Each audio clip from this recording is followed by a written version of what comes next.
tertinggi itu 100 lebih. Nah, kalau di atas 100 itu Aristoteles menyebutnya sebagai bangsa. Nah, kita tahu bahwasanya di Yunani itu ada negara-negara, ada kota-kota yang kemudian kita kenal sebagai negara kota. Ada yang namanya apa ini? Olive meeting ya. Ada yang namanya apa tadi yang namanya Athena, kemudian ada yang namanya Sparta, ada yang namanya Thebes. Di kota-kota tersebut terbentuklah sebuah pemerintahan di mana di kota-kota kecil tadi, di negara-negara kota tadi, ada seorang pemimpin yang berasal dari aristokrat. Mengapa aristokrat?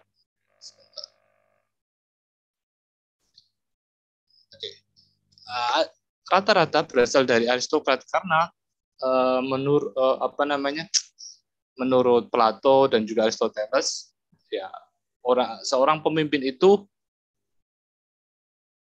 yang terbaik atau pemimpin yang baik itu harusnya berasal dari orang-orang yang memiliki ilmu pengetahuan. Jadi bukan dia seorang pedagang, dia bukan seorang belum ganti.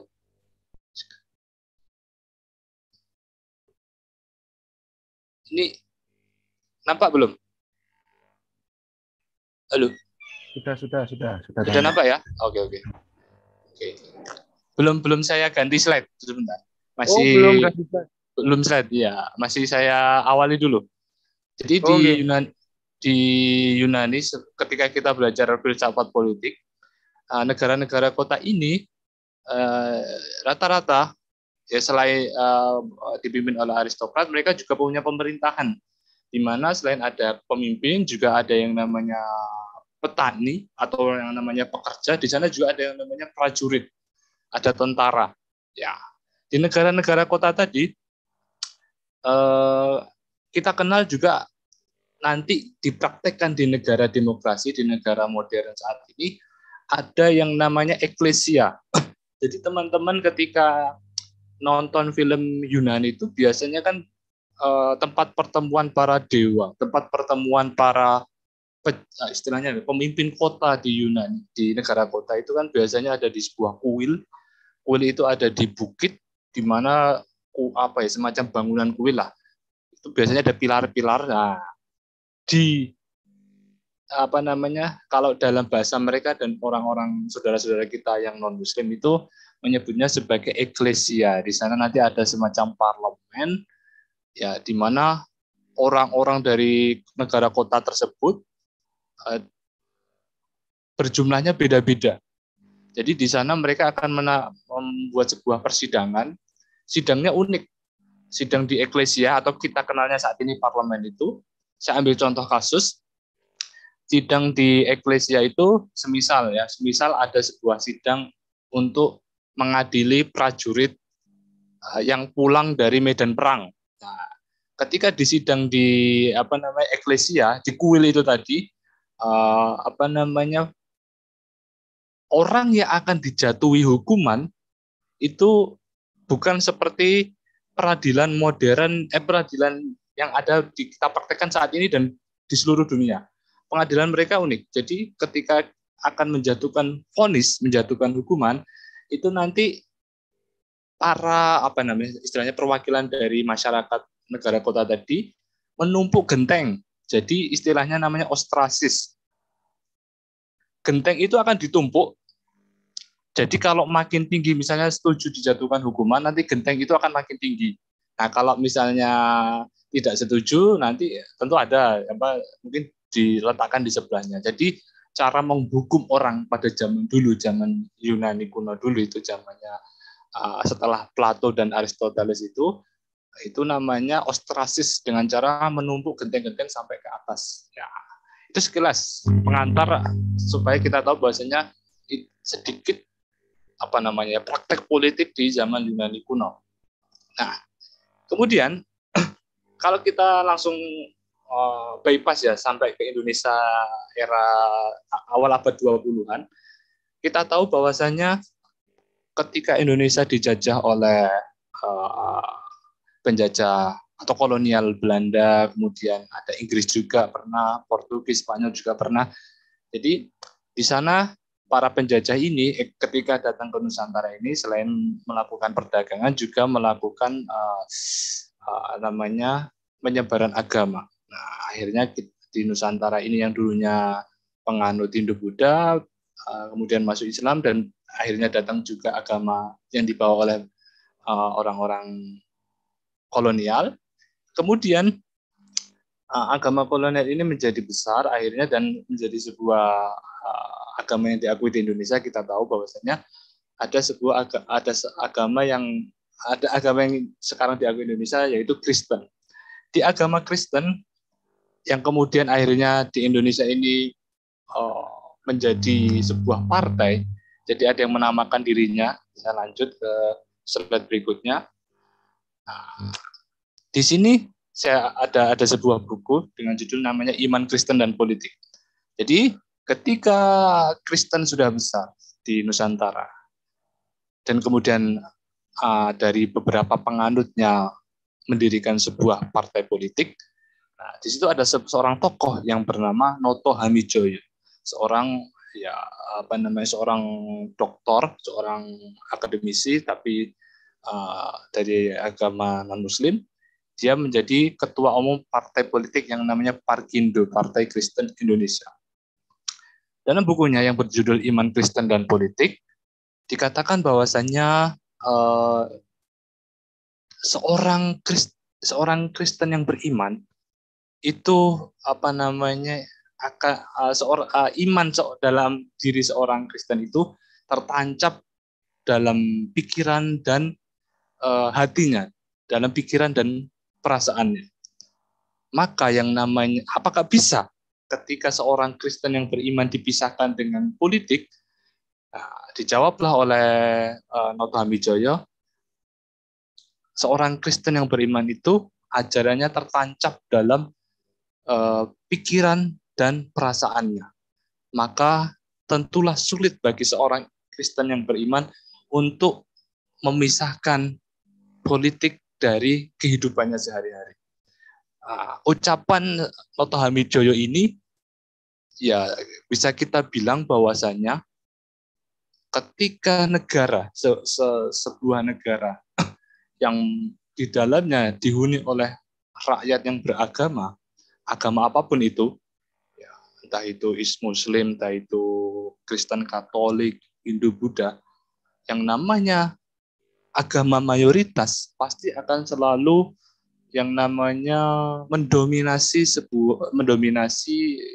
istilahnya atau ikut menyemarakkan yang namanya politik hukum di negara tersebut. Saya berpijak dari ucapan Noto Hamijoyo ini dalam bukunya Iman Kristen dan Politik, ketika orang-orang yang beragama itu dimasukkan atau ketika agama merasuk dalam kehidupan politik, mereka akan segala macam keputusan politik, kebijakan politik pasti akan sulit dihindarkan dari yang namanya ajaran agama. Saya ambil contoh yang berikutnya. Di Filipina ini adalah negara yang mayoritas penduduknya adalah beragama Katolik. Tadi Kristen, sekarang Katolik. Undang-undang dasarnya, konstitusinya secara jelas menyebutkan bahwasanya Filipina adalah negara sekular, jadi negara yang tidak mengakui atau tidak berdasarkan agama apapun. Di pasal berikutnya di Undang-Undang Dasarnya Filipina disebutkan bahwasanya gereja Katolik itu terpisah dari pemerintah Filipina. Jadi istilahnya tidak ada hubungan apapun pemerintah Filipina dengan gereja Katolik. Namun pada prakteknya, ketika ada sebuah produk perundang-undangan, ya produk politik, dalam hal ini undang-undang itu juga bisa disebut sebagai produk politik. Contohnya pernah ketika di zaman Presiden Gloria Macapagal Arroyo, Presiden Filipina pada waktu itu, DPR-nya atau parlemennya Filipina itu pernah akan membuat rancangan undang-undang yang istilahnya mengesahkan perbuatan aborsi, menggugurkan kandungan. Singkat kisah, ketika akan disahkan sudah mendapatkan persetujuan oleh mayoritas parlemen, ternyata sampai di mejanya Presiden Arroyo, Presiden Filipina pada waktu itu, keputusan tersebut kemudian diveto, dianulir. Ya, kita tahu bahwasanya partainya Presiden Arroyo ini adalah partai yang namanya CMD, Christian Muslim Demokrat, Partai Demokrat Muslim Kristen atau Partai Demokrat Kristen Muslim. Nah, jadi meskipun Filipina mayoritas agamanya Katolik, meskipun Filipina juga negara sekuler, tidak mendasarkan agama apapun dalam konstitusinya, namun pada prakteknya agama mayoritas di Filipina dalam hal ini Katolik ternyata juga memiliki andil untuk mewarnai yang namanya dinamika atau konfigurasi politik di negaranya tersebut atau dalam hal ini di Filipina. Itu sekadar pengantar di awal. Kemudian kita masuk ke Indonesia.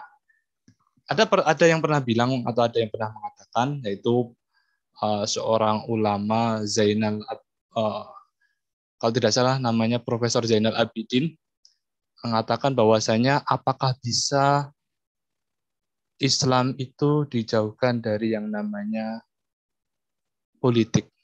Kalau bisa dijauhkan Islam atau agama dari politik, maka sesungguhnya dia bisa memisahkan gula dari manisnya. Nah, itu ada gium atau ada kata-kata bijak yang disampaikan oleh seorang akademis yang namanya Profesor Zainal Abidin. Sekarang kita masuk ke pembahasan kita yang istilahnya ya, aromanya aromanya lebih ke Islam ya. Kalau tadi kan agak umum ya. Sekarang kita masuk ke pembahasan yang Islam. Oke.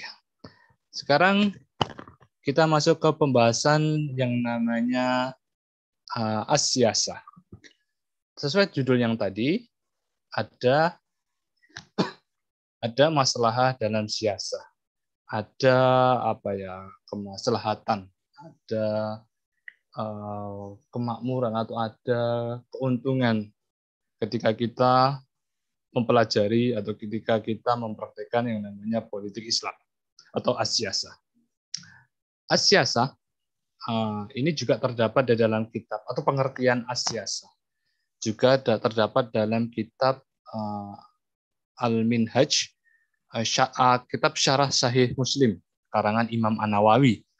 Di situ akan dijelaskan as-siyasah itu apa. Nah, kalau dalam slide saya ini juga ada kitab yang membahas atau menerangkan mengenai politik, mengenai siasah menurut agama Islam, menurut ajaran Islam atau yang kita kenal dengan sebutan siasah syariah. Nah, dalam slide saya ini judul kitabnya adalah Kitab Hadisul Khamsun fi Siasah Syariah. Jadi kitab ini mengandung atau kitab ini dikarang oleh ulama yang bernama ulama asal Palestina Ismet Al-Harimun, ya, seorang ulama asal Palestina yang menulis 50 hadis mengenai siasah, mengenai politik Islam. Saya ambil di pembahasan yang kedua, di bab kedua, dengan judul Al-Hadis Tsani, judulnya Fi Ma'na Siasah Wahia Tadbiru Umuri Ra'iyah. Jadi mengenai pengertian dari siasah itu sendiri. Siasah itu adalah wahia tadbiru, bagaimana pengaturan urusan rakyat ya. Oke. Berikutnya dijelaskan bahwasanya hadatsana Muhammad ibnu Bashar qala sami'tu Abu Hazim mendengar bahwasanya qala qa'adtu Abu Hurairah khamsus sinin, bahwasanya saya pernah duduk atau satu forum dengan Abu Hurairah selama 5 tahun. Wasami itu yuhaditsu an Nabi sallallahu alaihi wasallam. Saya mendengar bahwasanya Rasulullah sallallahu alaihi wasallam bersabda, "Kanat Banu Israil tasusuhumul anbiya."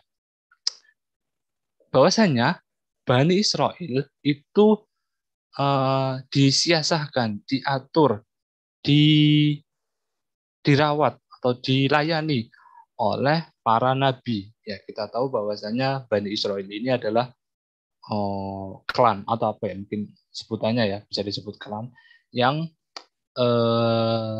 selama perjalanan kenabian itu diutus atau dipimpin oleh banyak nabi. Ada Nabi Musa, ya, kemudian ada Nabi Harun, kemudian ada Nabi Daud, Nabi Sulaiman. Nah, itu beberapa nabi yang diutus untuk memimpin, merawat, mengayomi Bani Israel. Terus dilanjutkan, kullama halakan nabiyyu, setelah halaka ini sebenarnya meninggal ya, bukan celaka, tapi setelah para nabi itu meninggal, kemudian khalafahu nabiyyu, kemudian dilanjutkan oleh beberapa nabi atau dilanjutkan oleh nabi yang lain. Wa innahu lanabiyya ba'di, dan tidak ada nabi setelah aku. Jadi tidak ada nabi berikutnya setelah Nabi Muhammad SAW. Wa sayakunu khulafa wa yaksurun. Jadi kemudian akan muncul beberapa ya, banyak para pengganti setelah nabi-nabi tersebut, setelah setelah nabi-nabi yang meninggal tadi. Jadi akan muncul ya pengganti ya yang banyak. Qalu fama ta'muruna. Lantas apa yang harus kami lakukan, kerjakan? Qala fu bi bai'atil awali fal awal. Jadi bai'atlah dari para nabi tadi atau para pengganti tadi, para khalifah tadi yang pertama, ya, dari yang pertama. Tuhum haqquhum, jadi berikanlah atau sampai berikanlah hak mereka. Nah, taatilah mereka dan berikanlah hak kepada mereka. Fa innallaha sa'iluhum amas tar'ahum. Sesungguhnya Allah akan menanyaimu tentang apa yang telah engkau pimpin, tentang kepemimpinanmu ya kepada orang-orang Bani Israel tadi. Jadi tentang para nabi-nabi yang memimpin Bani Israel. Lanjut. Nah, kemudian oleh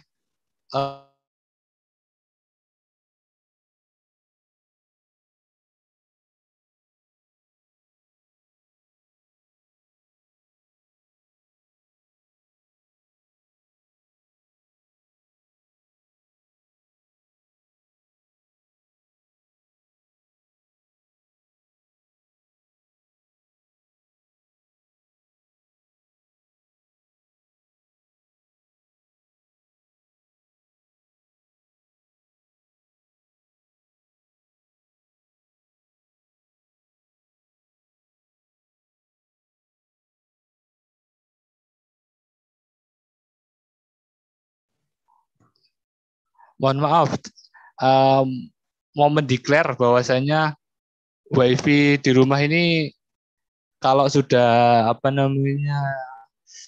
barnya hilang satu pasti keluar sendiri, nanti masuk lagi. Jadi mohon maaf sekali lagi, kalau saya keluar sendiri itu pasti jaringannya yang lagi down. Seperti itu, nggih. Mohon maaf, saya belum mendeklar tadi. Saya lanjutkan lagi. Ya, soalnya bukan speedy. Oke, lanjut. Jadi mereka ini dilayani urusannya.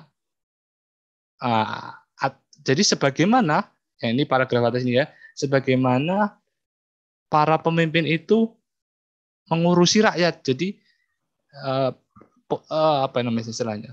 Para nabi pemimpin Bani Israel tadi itu melayani orang-orang Bani Israel sebagaimana para pemimpin yang ada di dunia ini melakukan atau melayani rakyatnya sendiri. Nah, kemudian di bawahnya wasiasah itu apa siasah? Al-qiyamu ala syai'in bima bima yaslihu. Jadi siasah atau politik itu segala sesuatu yang mendatangkan kemaslahatan apa ya istilahnya, kemaslahatan itu kemakmuran lah, mendatangkan untung lah, mendatangkan manfaat lah, mungkin semacam itu ya. Kemudian di bawahnya saya lanjutkan dikit, wasasa ra'iyati amaruha wa nahali lima fihi khairuha.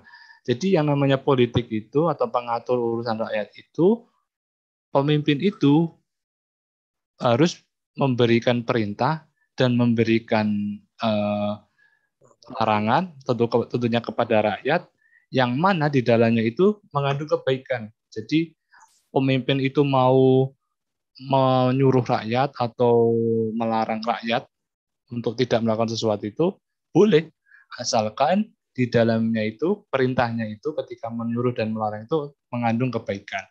Mada sasa selanjutnya mada sasa yasu. Oh ini makna dari siasah ya. Sasa yasu siasatan bermakna ra'i syu'uniha. Jadi maknanya dari fiil apa mudhari'nya ini dari sasa yasu siasatan itu artinya mengatur urusan rakyat. Ra'i syu'uniha. Jadi mengatur urusan rakyat. Qala fil qamus, jadi di dalam kamus Al-Muhit ya, yang dikarang oleh Al-Muhit, sustu ra'iyatus siasa. Jadi mengatur urusan rakyat itu namanya siasa. Amartuha wa nahituha. Jadi mengatur urusan rakyat itu termasuk menyuruh untuk melakukan sesuatu dan melarang untuk melakukan sesuatu. Wah, oke. Wahada huwa ra'ayata syu'uniha bil awamiri wan nawahi. Ya, ini ada hadis nanti di bawahnya, mungkin tidak akan kita lanjutkan karena apa namanya nanti akan cukup panjang karena ini sudah melewati apa namanya istilahnya pengertian dari siasah. Kita lanjutkan. Kok belum ganti? Oh ini, oke ya. Oh ini hadis juga kelihatannya. Wa inama wa idal waratu wa amali hakimi muhasabah hakim wa diman bima sudin biyashtutu bil man bata'ruf. Oh ya ini hadis juga nih. Mamin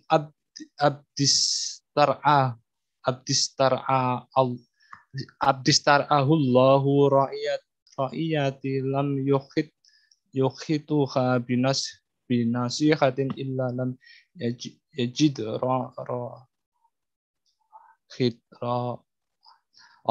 jadi hadis ini mengatakan bahwasanya atau Nabi Sallallahu Alaihi Wasallam bersabda bahwasanya barang siapa yang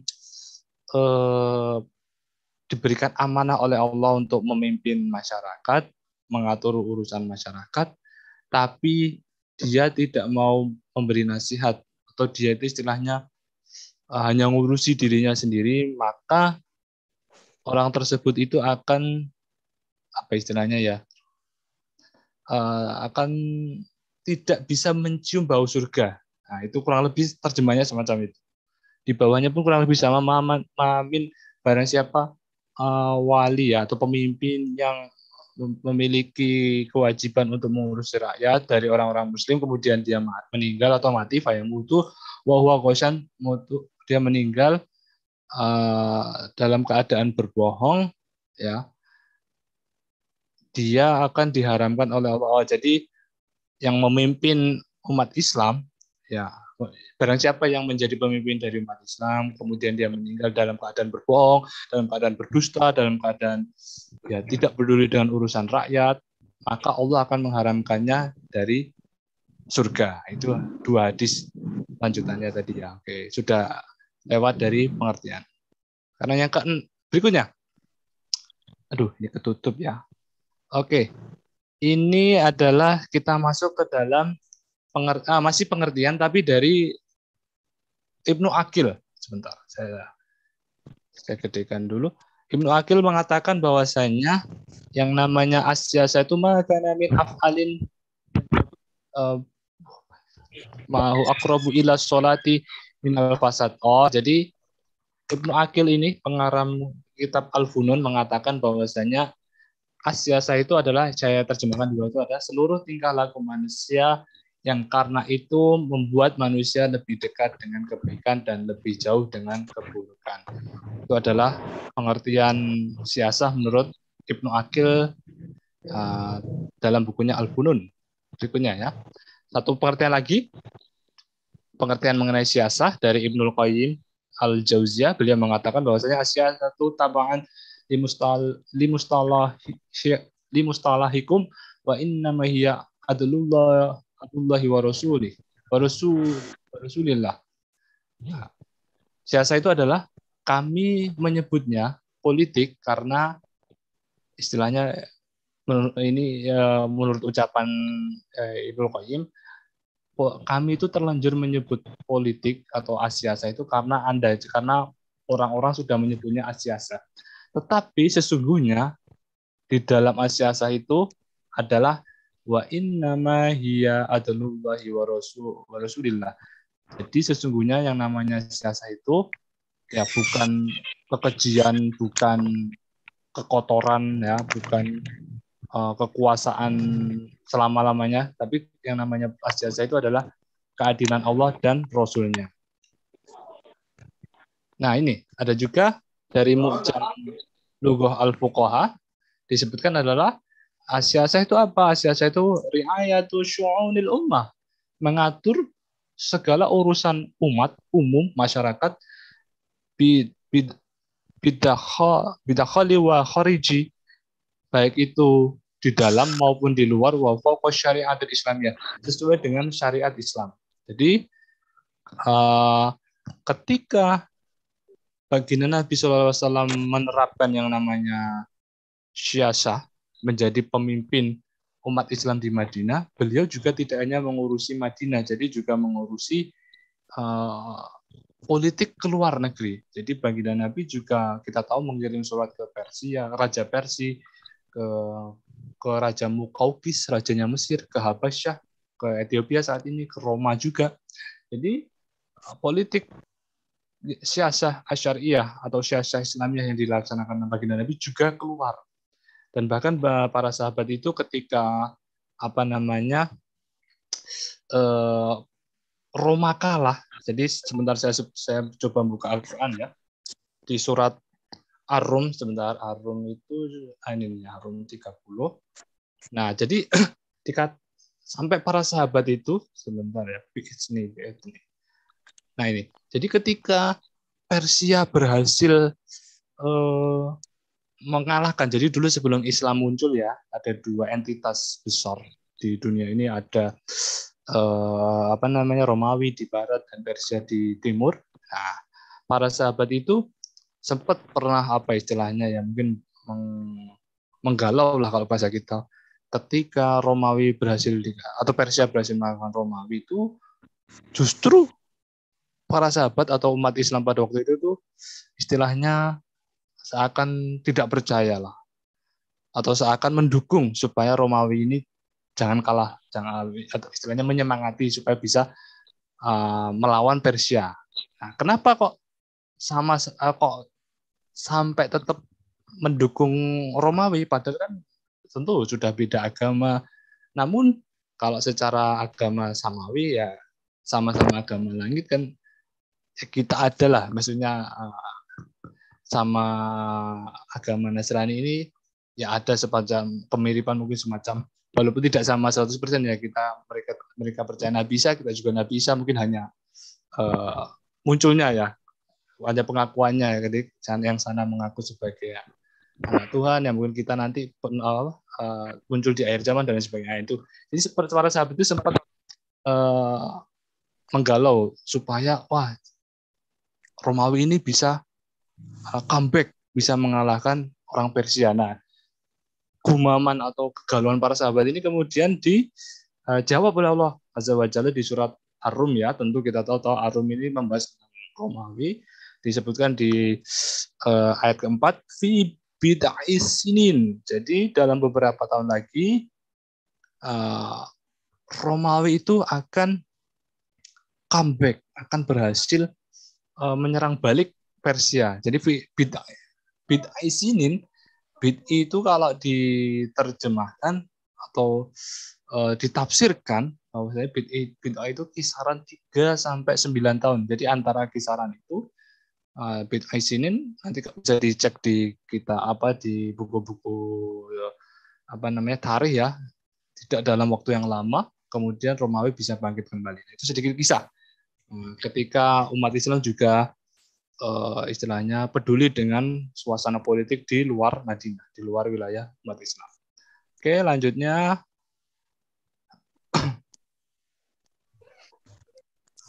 Oke. Berikutnya kita masuk ke ayat dalam nas Al-Qur'an, dalam mushaf dalam Al-Qur'an. Ada di surat Al-Hajj ayat 41, yaitu orang-orang yang jika kami beri kedudukan di bumi, mereka melaksanakan sholat, menunaikan zakat, menyuruh berbuat ma'ruf dan mencegah dari munkar, dan kepada Allah kembali segala urusan. Saya ambil ini, mengapa? Karena Allah menjanjikan kepada orang-orang yang mau melaksanakan atau yang teguh melaksanakan sholat, menunaikan zakat, dan menyuruh berbuat ma'ruf dan mencegah munkar, atau ditafsirkan bahwasanya orang-orang yang melaksanakan sholat kemudian mencegah zakat sampai mencegah yang munkar ini adalah orang-orang yang berkuasa, orang-orang yang diberikan kekuasaan oleh Allah. Jadi dengan orang-orang yang diberikan kekuasaan oleh Allah ini, mereka akan diberi kedudukan. Sebagaimana nanti ada di surat An-Nur ayat 55, juga orang-orang yang beriman ini akan diberikan kedudukan. Nah, asalkan mereka beriman. Nah, dengan orang-orang beriman ini diberi kedudukan, maka umat Islam ini akan mudah melaksanakan sholat, menunaikan zakat, menyuruh berbuat ma'ruf, dan mencegah dari yang munkar. Itu dari Al-Hajj ayat 41. Berikutnya, An-Nisa ayat 58 ini populer ya. Innallaha ya'murukum an tu'adul amanati ila ahliha wa idza hakamtum bainan nasi an tahkumu bil adl innallaha ni'ma ya'idukum bi innallaha kana sami'an basira. Sesungguhnya Allah menyuruh kepada kamu menyampaikan amanat kepada yang berhak menerimanya, dan apabila kamu menetapkan hukum di antara manusia supaya kamu menetapkan dengan hukum yang adil. Jadi khitabnya surat An-Nisa ayat 58 ini adalah kepada para pemimpin, ya, orang-orang yang sudah diberi kedudukan oleh Allah menjadi presiden, menjadi pemimpin, menjadi penguasa. Ketika kalian menetapkan hukum, menetapkan sebuah kebijakan, menetapkan sebuah undang-undang misalkan semacam itu ya, yang pertama adalah serahkan amanat tersebut kepada yang berhak menerimanya. Ya, berhak menerimanya tentu bagaimana? Tentu orang-orang yang sudah kompatibel, orang yang sudah kompeten di bidangnya. Ya, itu nanti kalau dikontekskan dengan demokrasi, dengan orang-orang yang memimpin saat ini pasti akan bertolak belakang ya. Ini tapi perintah dari Allah dalam surat An-Nisa 58 bahwasanya ketika istilahnya Allah menyuruh kepada kalian untuk menyampaikan amanat kepada yang berhak menerimanya. Dan ketika orang-orang tadi, orang-orang yang kompeten, orang-orang yang diberi kedudukan tadi menetapkan hukum, tetapkanlah dengan hukum yang adil. Adil di dalam Islam bukan sama rasa, sama rata. Adil dalam Islam itu sesuai porsinya. Ya, tidak mungkin anak SD, SMP, SMA, SD, SMA, kuliah dipukul rata oleh orang tuanya dikasih uang jajan 1 juta. Adil, tentu adil, semua dikasih 1 juta. Tapi apakah sesuai dengan porsinya, sesuai dengan tempatnya? Ketika orang kuliah dikasih 1 juta, dalam 1 bulan mungkin kurang.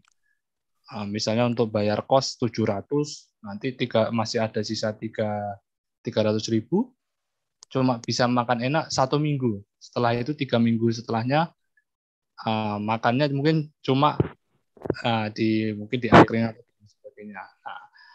Kalau 1 juta untuk anak SMA, ya mesti ada sisanya, masih ada sisa banyak. Nah, ketika 1 juta untuk anak SD, apakah itu pas? Nah, malah bingung nanti anak SD tersebut dikasih uang 1 juta. Nah, adil dalam Islam adalah sesuai dengan porsinya, sesuai dengan tepatnya, bukan sama rasa, sama rata. Berikutnya,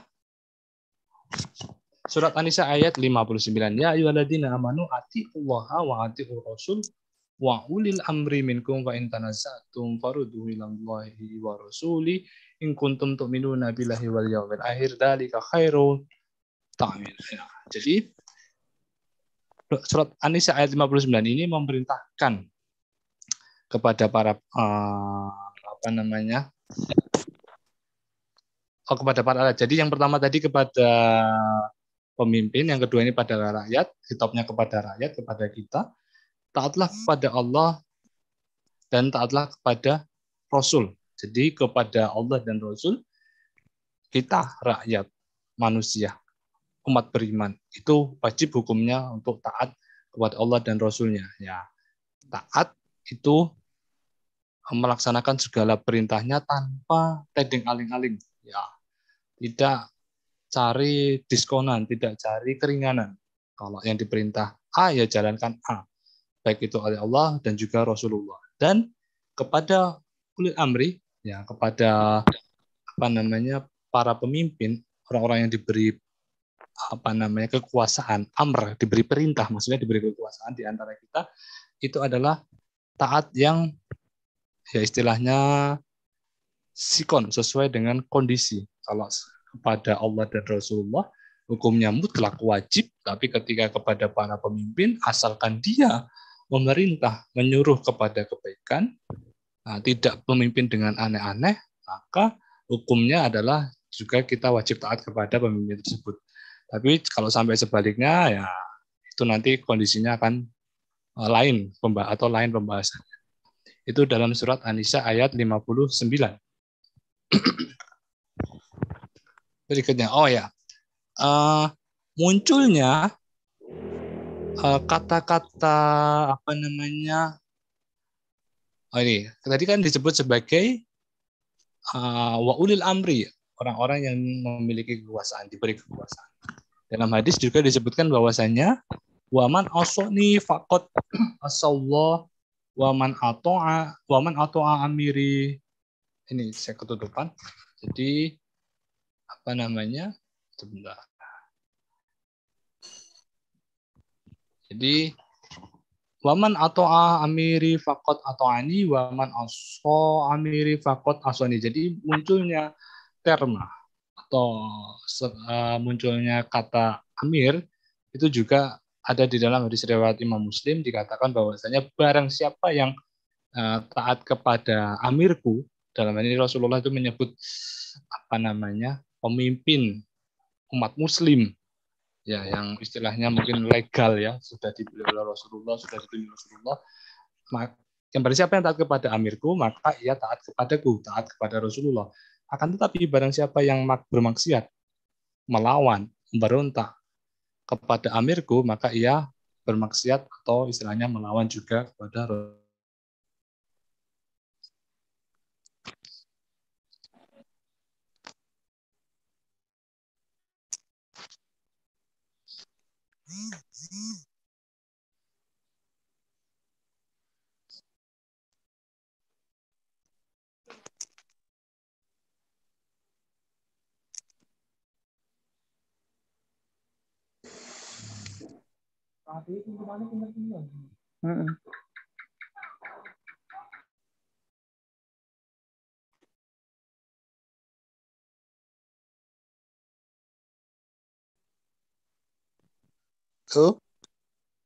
Mohon maaf 2 kali.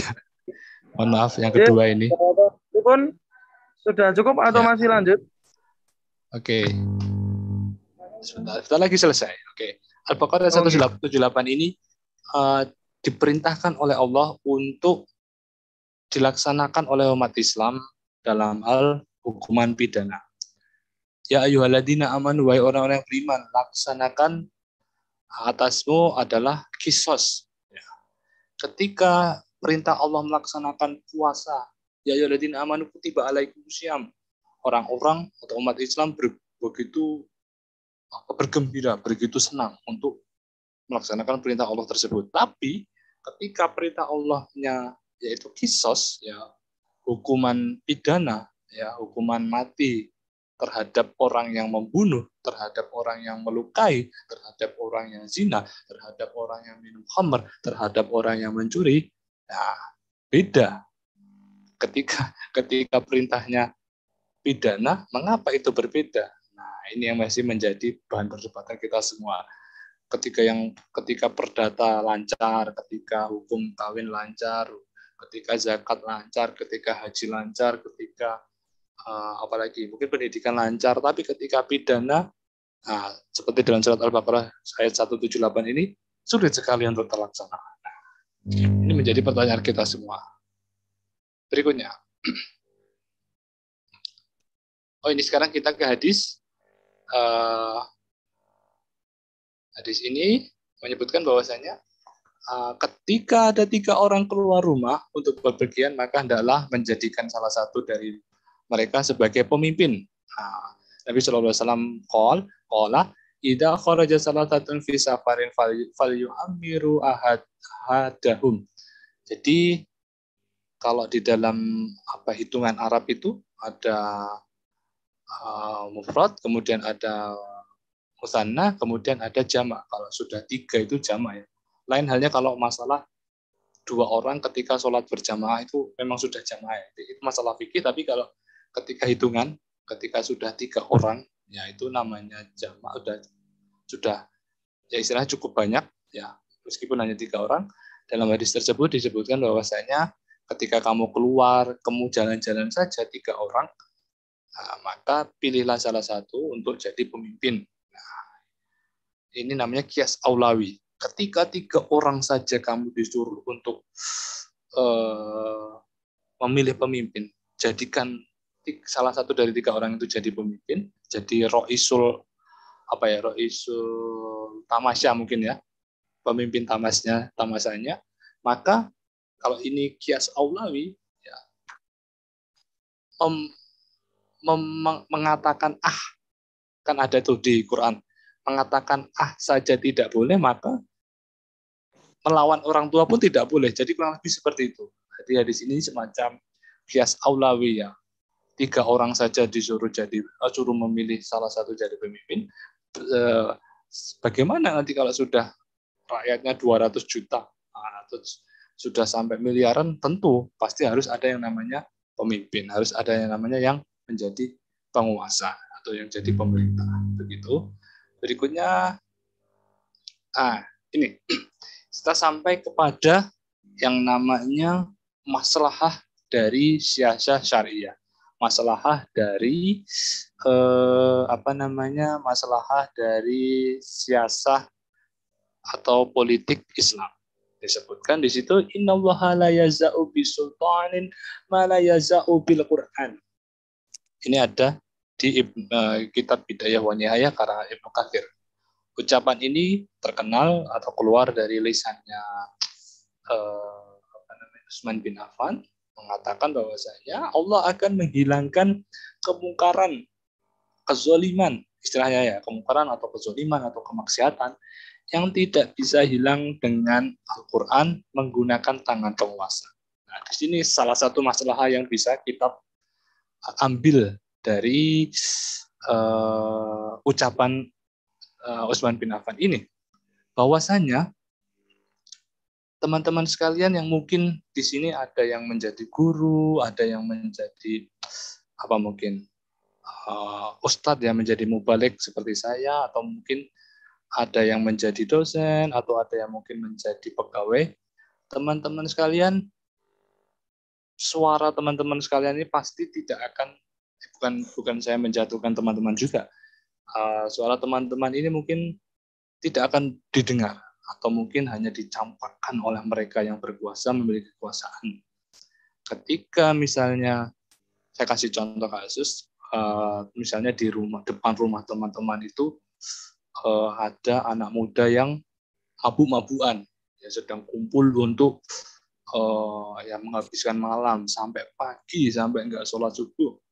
Ya teman-teman misalnya mau keluar rumah, lihat, wah, pas mau ke masjid, lihat ada anak-anak berandalan, ya anak-anak nggak jelas di depan rumah, genjreng-genjreng sampai pagi. Ketika disuruh pulang, ya ketika teman-teman lihat jumlahnya banyak, wah ternyata jumlahnya 10, saya sendiri. Nah, apakah teman-teman akan berpikir, ya misalnya pasti satu berpikir, wah kalau saya keluar kemudian saya suruh pulang mereka, bisa-bisa yang pulang justru saya, maksudnya pulang tinggal nama. Nah, ketika tahu bahwasannya yang ada di rumah teman-teman itu anak-anak berandalannya jumlahnya banyak, katakanlah mungkin sampai 20-an anak, maka pasti teman-teman sekalian akan mengontak, entah itu telepon Pak Polisi, entah itu telepon Pak RT, Pak RW, untuk minta tolong Pak RT, tolong Pak Babin, atau misalnya Pak Kapolsek misalnya gitu ya, ada gerombolan anak-anak nggak jelas ini. Nah, anak-anak nggak jelas ini ketika mendengar sepatunya polisi, sepatu kelas panjangnya polisi atau tentara aja, tentu mereka akan langsung ketakutan, langsung keder lah istilahnya. Pasti seperti itu. Silakan cek aja teman. Ketika yang datang di hadapan mereka orang-orang berseragam yang punya kekuasaan, dilindungi dengan undang-undang, pasti orang-orang yang berandalan tadi, orang-orang yang berbuat jahat, pasti mereka akan ketakutan. Nah, tidak menyalahkan, tidak menafikan, tidak merendahkan para ustadz yang punya tugas setiap Jumat, katakanlah besok kan hari Jumat tuh. Misalnya besok Jumat itu se-Yogyakarta para ustadznya sepakat akan berceramah, akan khutbah mengenai bahaya khamr, ya surat Al-Maidah itu. Inamal khamru wal maisiru wal ansabu rijsum min amali syaitan. Bahwasanya khamr ini adalah perbuatan syaitan, mengundi nasib, ya, dan lain sebagainya, itu tadi adalah perbuatan syaitan. Ya, sudah diceramahkan di atas mimbar, kompak. Misalnya satu Jogja itu masjidnya ada, katakanlah ada 500 misalnya, ya. Kompak semua para mubalik, para ustadz besok Jumat itu akan menyampaikan materi khutbah itu tentang bahaya khamr. Apakah, pertanyaan saya ya, apakah hari Senin, katakanlah Jumat tuh khutbahnya tuh, Sabtu, Ahad, atau taruhlah hari Senin ketika hari kerja itu, polisi kemudian berpatroli atau Satpol PP patroli, ngecek misalnya di sekolah-sekolah, anggaplah ini tidak pandemi ya, ngecek apakah anak-anak berandalan itu, atau mungkin ada di jalan itu, atau di daerah, pokoknya patroli lah, ngecek saja. Apakah setelah khutbah Jumat, atau tidak harus hari Senin, hari Sabtu atau hari Ahad, ngecek di warung-warungnya sudah diintai, mereka yang suka jual miras, suka mabuk-mabukan itu berhenti untuk tidak mabuk-mabukan. Karena belum tentu ketika para mubalik itu berceramah kuar-kuar istilahnya ya setiap atau hari Jumat besok itu tentang masalah khamr, belum tentu yang diceramai, yang mau dikasih tahu itu ikut sholat Jumat juga. Nah, maka disinilah pentingnya yang namanya kekuasaan, penting yang namanya adanya agama di dalam politik. Ketika penguasa yang kita pilih menjadi pemimpin itu paham dengan istilahnya dengan ilmu agama, maka pemimpin kita ini akan istilahnya berpikir secara jernih. Khamr ini tidak ada manfaatnya, ya, hanya ada mudarat, merugikan masyarakat. Maka menjadi tugas saya untuk mungkin ya tidak bisa melenyapkan secara menyeluruh, tapi setidaknya kalau di Indonesia ya, karena kita ini bukan negara berdasarkan agama, paling tidak bisa melarang peredarannya, ya, melarang dengan perda, misalnya dibatasi bahwasanya kalau miras itu hanya di lingkungan tertentu. Itu salah satu contoh pentingnya kekuasaan di tangan penguasa. Karena seperti ini tadi saya sebutkan, ketika Al-Quran tidak bisa melenyapkan kemaksiatan, maka Allah akan lenyapkan dengan tangan penguasa. Oke, next. Ini hanya gambar-gambar selanjutnya.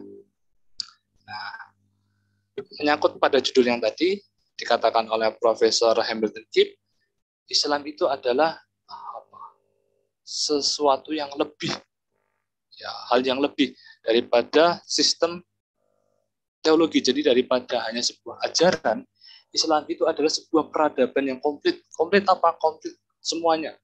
Tidak hanya urusan profan, urusan sakral ya kepada Tuhan, kepada Allah, tapi juga segala hal sudah dirangkum atau segala hal sudah masuk ke dalam ajaran Islam, termasuk juga masalah politik. Berikutnya, ini adalah Bernard Lewis, seorang seorang pegawai Gedung Putih yang sudah mendalam mempelajari Islam, mengatakan bahwasanya pengalaman dari generasi pertama umat Islam itu bahwasanya ini dikatakan bahwasanya keyakinan agama dan politik itu adalah sesuatu yang bersatu. Dikatakan bahwasanya agama itu menyucikan politik dan politik itu berkaitan dengan agama. Itu dikatakan oleh Bernard Lewis. Ya, berikutnya ini lagi-lagi Bernard Lewis mengatakan bahwasanya religion of Islam, agama Islam itu sangat berbeda dengan Yahudi dan Kristen dan Nasrani, ya, bahwasanya urusan pemerintahan dan hukum itu sudah diatur lah, sudah ada sejak awal, ya. Di awal peradaban Islam itu yang namanya kekuasaan, pemerintahan dan hukum itu sudah muncul sejak awal. Jadi istilahnya dari awal mulanya hukum Islam itu ada, hukum syariah itu tidak terkontaminasi, ya, tidak dirubah-rubah. Bahwasanya masalah pemerintahan dan hukum pun Islam sudah punya dari dulu sampai sekarang, dan itu yang established, itu yang bisa bertahan sampai saat ini, tidak mengalami perubahan. Oke, berikutnya, dikit lagi. Ini adalah Managing Politics and Islam. Oh, ini adalah buku karangan ini. Terlihat ini tulisannya siapa. Disebutkan bahwasanya in Indonesia yang namanya strategi politik di Indonesia, negara, politik negara ini, ini gini. Di zaman Orde Baru, mungkin termasuk juga Orde Lama mungkin, ya. Negara itu mempunyai strategi politik negara itu bagaimana supaya jadi politik negara itu memasukkan yang namanya tentara itu bisa berfungsi untuk melakukan depolitisasi. Jadi supaya umat Islam itu dijauhkan dari politik. Nah, ini kan disebutkan bahwasanya negara itu mendeterminasi dan memerintahkan kepada tentara untuk berdua fungsi, punya dua strategi, ya, istilahnya semacam itu, untuk mendepolitisasi umat Islam dan mendeislamisasi politik. Jadi bagaimana supaya tidak ada politik Islam dan supaya politik itu, dalam politik itu tidak ada ajaran Islam. Nah, ini ada dalam buku yang berjudul Managing Politics and Islam in Indonesia. Next, oke. Ini Imam Al-Ghazali dalam bukunya Al-I'tiqad wal I'tiqad. Ya, disebutkan bahwasanya al-mulku wad-dinu tau'amani. Politik dan agama itu bagaikan saudara kembar. Agama itu pondasi dan politik itu penjaga. Fatinu asfu wa sultanun kharisun. Agama itu pondasi, politiknya itu penjaga. Wama la asfalahu famahdumu. Negara tanpa pondasi, negara tanpa agama itu akan runtuh. Wama la kharisun lahu fadai'u. Agama tanpa penjaga, agama tanpa politik, tanpa ada penguasa yang menjaganya, agama tersebut akan hilang. Imam Ghazali yang mengatakannya. Berikutnya, kebolehan dan kesolehan. Jadi ketika nanti teman-teman dihadapkan pada pilihan, ya, ada seorang pemimpin yang qawiyun fajir, orangnya kuat tapi apa nama istilahnya, suka berbuat apa ya istilahnya, mungkin melanggar hukum lah, suka berbuat maksiat, dan orang yang soleh tapi lemah. Nah, oleh Imam Ahmad, jadi Imam Ahmad ini pernah ditanya, ini kama Su'ila Imam Ahmad ditanya oleh rajula ini, oleh dua laki-laki, bahwasanya dikatakan ketika ada pilihan pemimpin yang satu kuat tapi fajir itu apa ya? Ya suka berbuat buruk lah. Yang satu lagi pemimpinnya atau pilihan yang satunya dia baik, soleh tapi lemah. Nah, dijawab oleh Imam Ahmad bahwasanya pilihlah yang pertama, yang kuat tapi yang qawiyu wa fajir. Karena apa? Orang yang kuat tapi fajir itu fasolihu li nafsi. Yang pertama itu ketika yang dipilih yang pertama, amal fajiru qawiyu. Ya. Ketika orang yang apa namanya memiliki kekuatan namun dia fajir, kekuatannya itu untuk umat muslim. Jadi pemimpin yang kuat itu kekuatannya untuk umat muslim, tapi katakan di sini sebelum saya kotaki ya, yang di atasnya kotak ini, wa fujuruhu ala nafsi, tapi kejahatannya itu, pelanggarannya itu, kemaksiatannya itu untuk dirinya sendiri. Tapi orang yang pemimpin yang soleh tapi lemah, soleh wa dhaif ini, kesolehannya untuk dirinya sendiri, namun kelemahannya itu berdampak kepada umat Islam. Nah ini.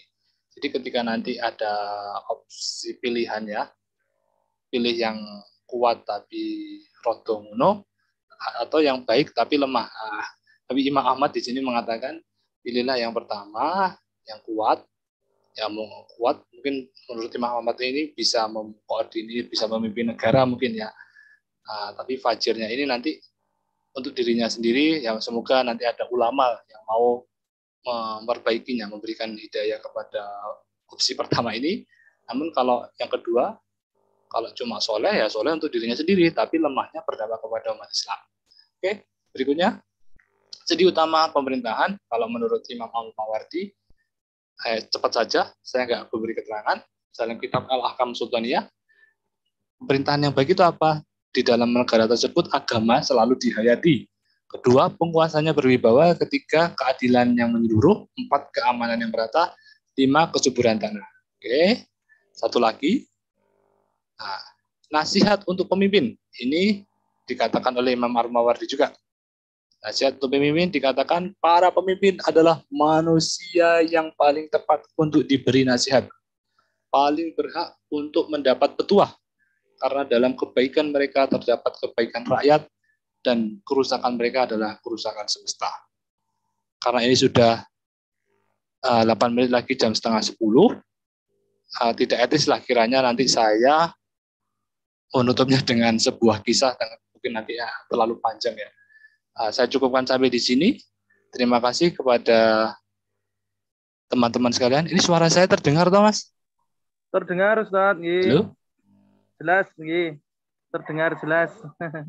Halo. Halo, Halo. Munculnya gimana? Terdengar nggak Ustaz? Terdengar. Cukup Ustaz, Halo. Munculnya gimana ya? Suaranya masuk kok. Halo. Suaranya masuk.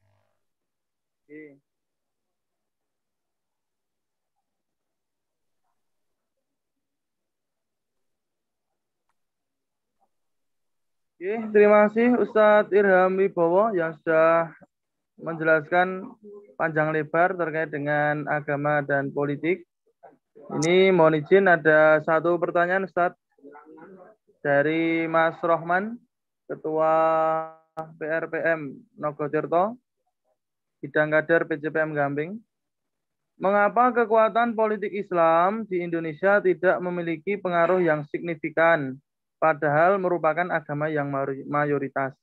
Terima kasih. Monggo Ustaz jawabannya. Halo, halo. Cek ya. Tadi suara saya masuk, Thomas? Masuk, nggih, masuk. Oke. Saya Suaranya cukup. masuk. Tadi dengeran nggak? Saya presentasi. Iya, masuk kok. Jelas kok Ustaz nggih. Oke, siap. Masuk kok nggih, iya. Sampai sini dulu ya. Takutnya tidak etis. Saya teruskan sampai dongeng-dongeng nanti. Saya cukupkan sampai sekian Nggih. tadi. Sampai terima kasih. Tadi ada pertanyaan kalau nggak salah ya. Nggih, pertanyaan dari Mas Rahman.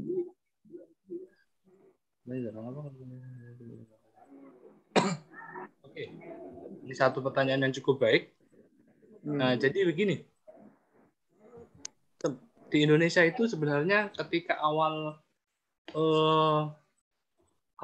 negara ini mau dibentuk, kita tahu bahwasanya tahun 55 itu kan menjadi pemilu pertama. Nah, di situ ada partai politik yang namanya Masyumi. Saya yakin teman-teman tahu lah.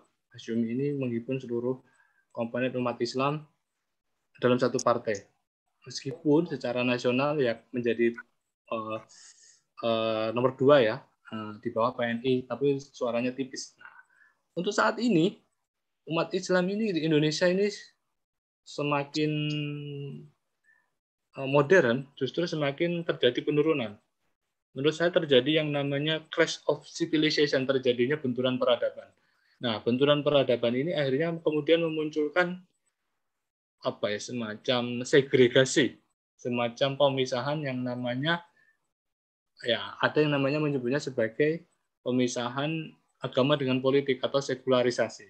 Nah, ketika umat Islam ini termakan dengan yang namanya sekularisasi, akhirnya perlahan tapi pasti partai-partai Islam yang dahulunya menjadi dominan di Indonesia, kemudian masuk orde lama kemudian sebentar karena ada dekret presiden, pemilu berikutnya ada di orde baru. Nah, orde baru kemudian umat Islam istilahnya dikekang sampai akhirnya zaman reformasi, kemudian keran itu dibuka. Nah, ketika keran itu dibuka, yang namanya sekularisasi itu semakin menjadi-jadi.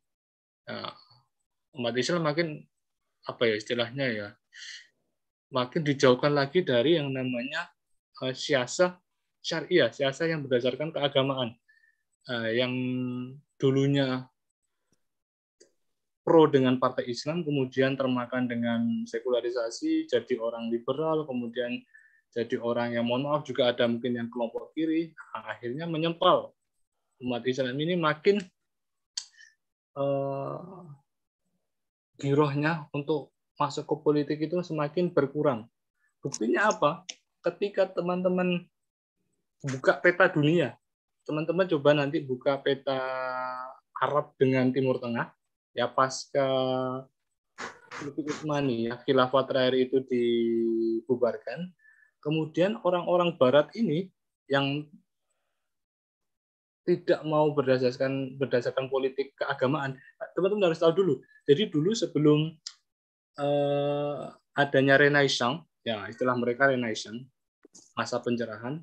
Jadi orang-orang Eropa itu dulu hidupnya di bawah kukungan gereja. Jadi ketika gereja kemudian dijauhkan dari kehidupan, jadi kira-kira abad 16-17 itu, nah kemudian agama dijauhkan, kemudian orang Eropa lebih condong kepada kebebasan, egalite, fraternite, dan liberté, itu slogannya orang Prancis ya.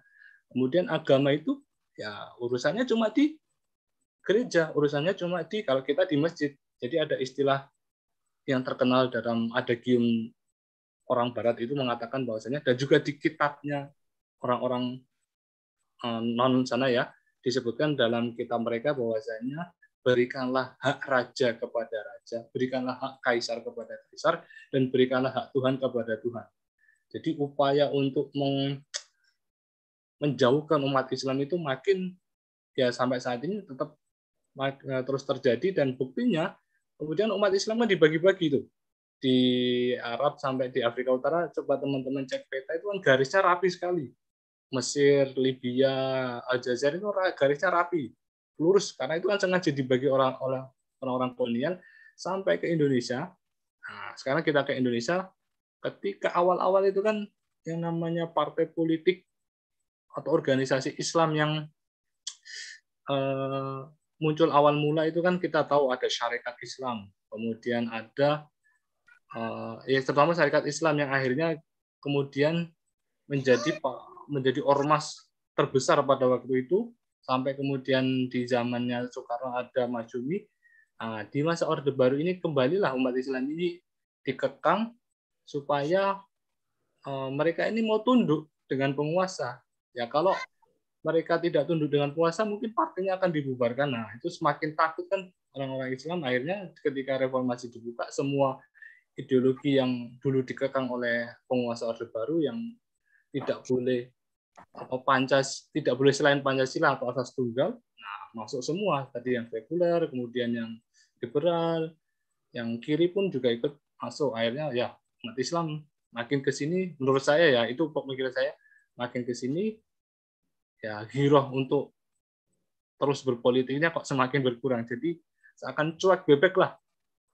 Padahal kehidupan kita yang namanya kita beli beras, kita beli bensin, itu semuanya diatur yang namanya politik. Jadi kalau kita cuma diam saja ya kita marut-marut aja, nanti yang berkuasa itu akan mengatur harga beras berapa, harga bensin berapa, terus harga minyak goreng yang sekarang katanya masih mahal itu juga ya mereka bisa ngatur, karena itulah yang namanya penguasa, itulah yang namanya politik. Ya itu sedikitlah jawaban saya. Oke.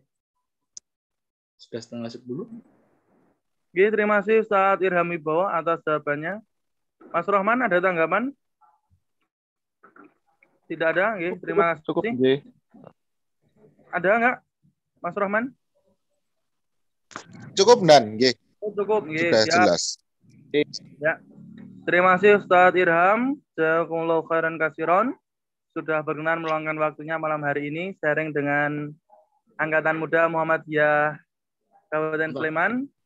Semoga ilmunya bermanfaat, menambah pengetahuan dan penghayatan kami dalam agama dan politik. Marilah kita akhiri kalam pada malam hari ini dengan baca hamdalah. Alhamdulillah. Subhanakallahumma wa bihamdika.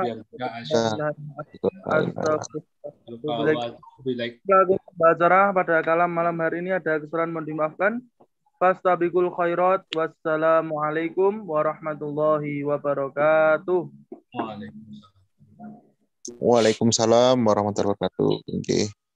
Matur nuwun Ustadz Irham, nggih. Sama-sama Pak Ustadz. Saya yang diundang loh, orang baru. Ya. Siap.